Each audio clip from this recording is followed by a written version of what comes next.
Kupe se 3 batačića od patke. Vi znate da je patka prekrasno meso, ali ima puno kostiju, ima malo mesa, ali ga se može lijepo odraditi, posoliti krupnom solju, naliti maslinovog ulja i pustiti da stoji ponešto sati. Bacit ćemo tamo na onu krasnu tavicu. Rekoh vam, tavice su jako bitne, morate svaki puta kad kuhate imati pravu tavicu. Onda ćemo u nekom trenutku mlince, pravi su domaći krasni mlinci, znate kako je.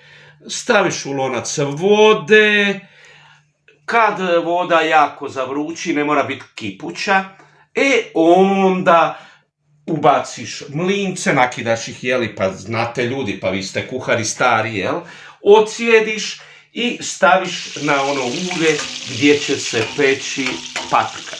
Nakon toga će se ocijediti naranča, tako? Izvaditi meso, staviti naranča, na tavicu, mlinci koje ste ocijedili i još malo vratiti patkice. I to će vam biti to. Tamo na onoj strani, vidite tamo, kupio sam kupus. Ljudi prodaju kupus narezan, malo crvenog, malo ovog zelenog i kućeš ljepšega. Bitno je samo da su patke na akciji. A ja imam 2 gradonačelnika, to jako dobro znate.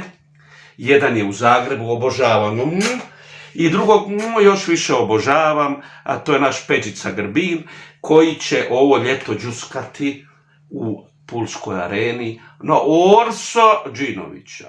Pa ću ja bolan ovom prilikom našem Peđici bolan, gradonačelniku grada Pule, otpjevat bolan jednu pjesmu.